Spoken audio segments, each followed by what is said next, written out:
Oh yeah, Diddy got a podcast.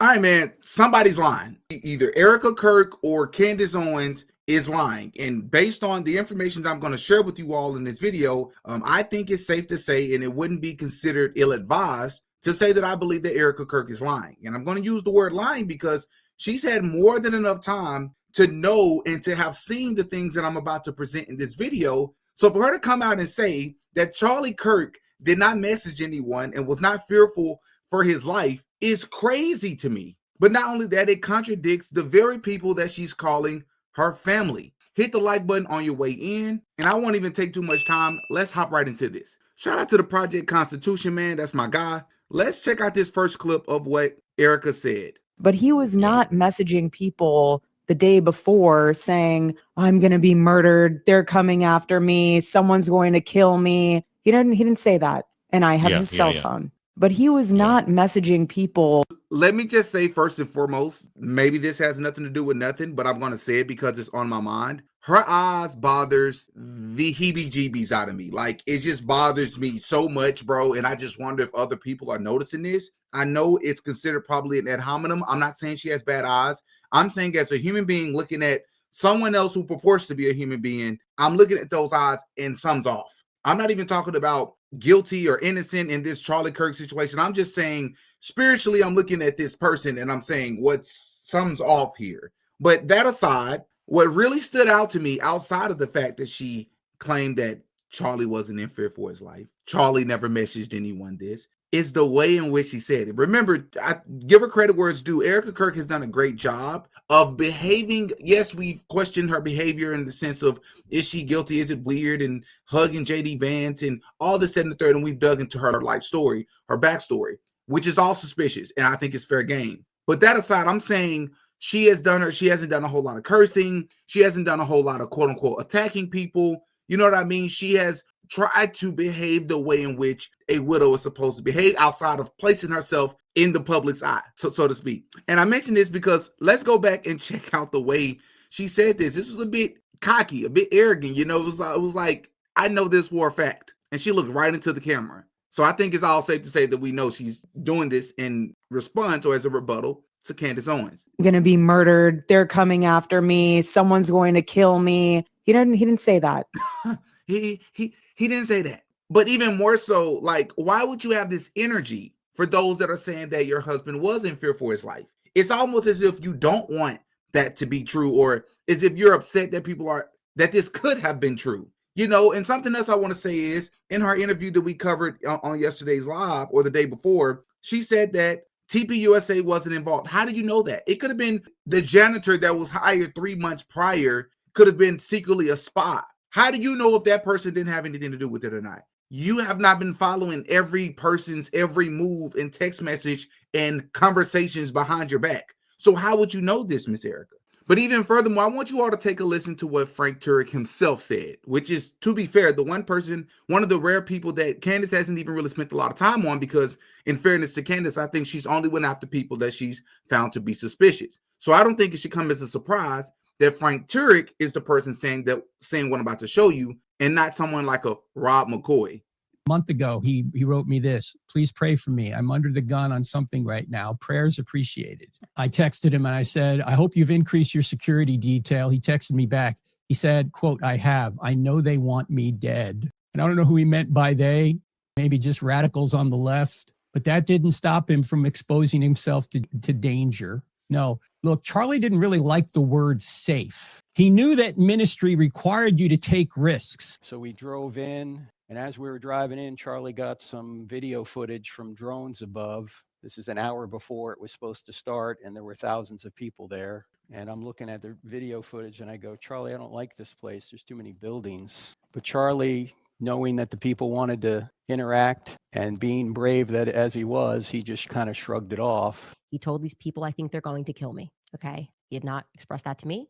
So I am telling you this based off the testimony of 3 people. And I am saying this because I hope that these people who I think are good will be inspired to come forward with that. Again, those conversations I had were off record. I honor that. If I say it's off record, it stays off record. But I'm hoping that watching what I am doing and feeling the energy that is rising across the world for people who want to know what the heck happened on 9/10, that, they will be brave and they will say, yeah, Charlie did the day before he died think that he was going to be killed, and maybe tell us, who is they? Well, for once and for all, who is they? Who is the they that he thought were going to kill him? Now, to answer. Now, it's also very important to note that Candace Owens, because that clip I just played of Candace was from months ago, or weeks and weeks and weeks ago. And Candace has since come out, I believe in the last week or so, and named one of those people that she's figured out that Charlie Kirk allegedly messaged, one of those people being his security team member, Dan Flood. And what I can tell you is we also received a tip from somebody within Turning Point USA that the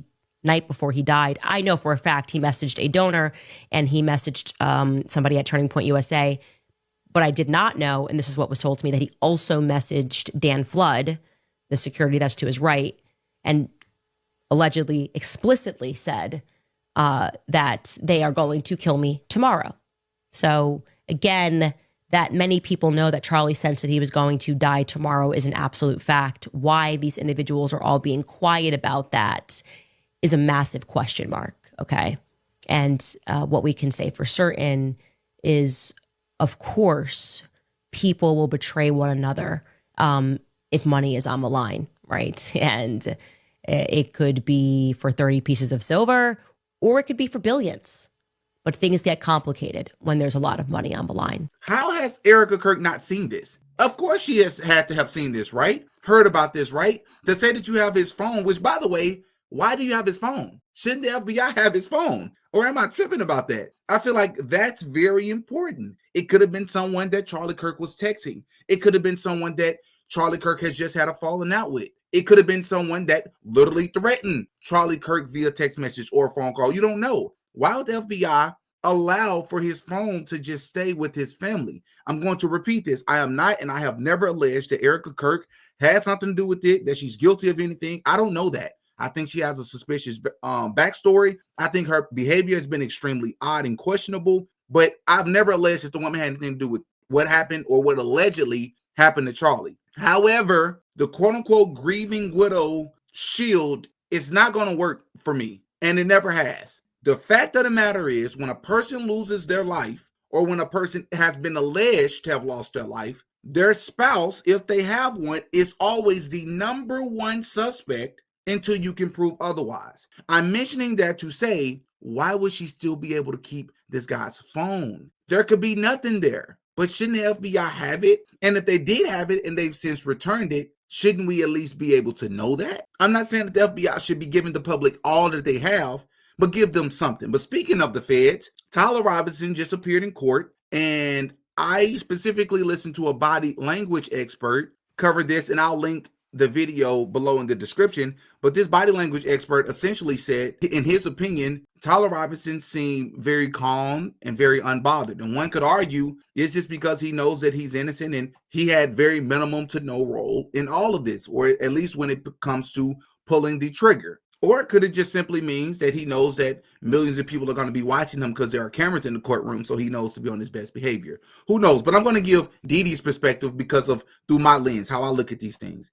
A lot of people have said that they believe that Tyler Robinson is a patsy. I'm going to tell you what I think. I think that Tyler Robinson very much so may be a patsy, but even further, I think that there's a strong chance that this kid may have been under MK Ultra and could still be under MK Ultra. Just looking at his odd behavior and knowing other MK Ultra assets in the past from historical events like my Martin Luther King documentary that I've talked about a gazillion times, arguably the best body of work on this channel. Well, a lot of people don't know that it wasn't just Martin Luther King Jr.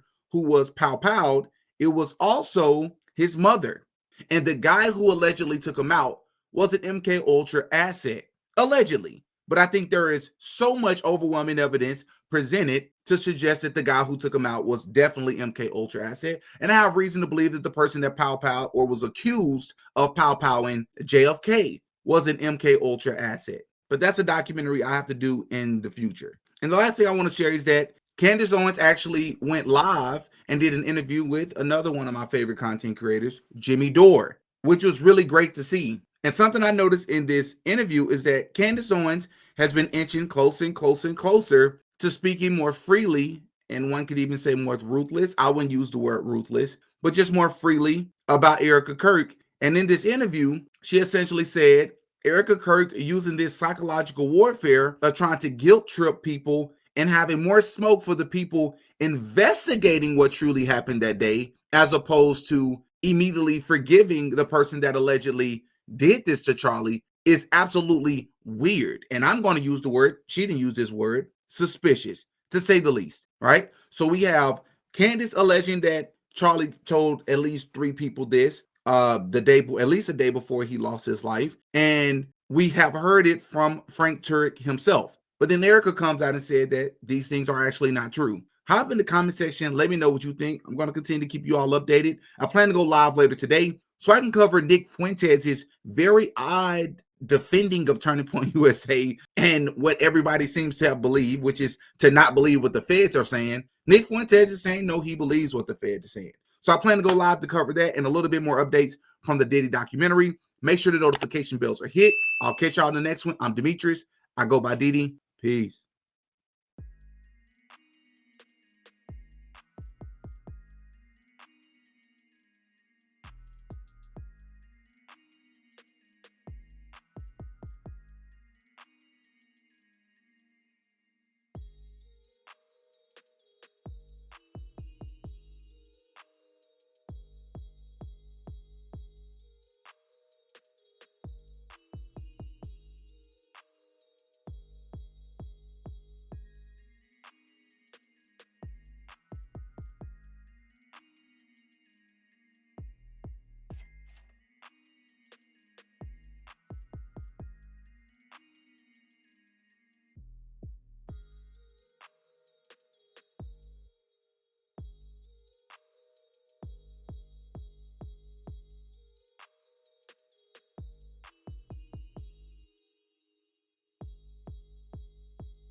Oh yeah, Diddy got a podcast.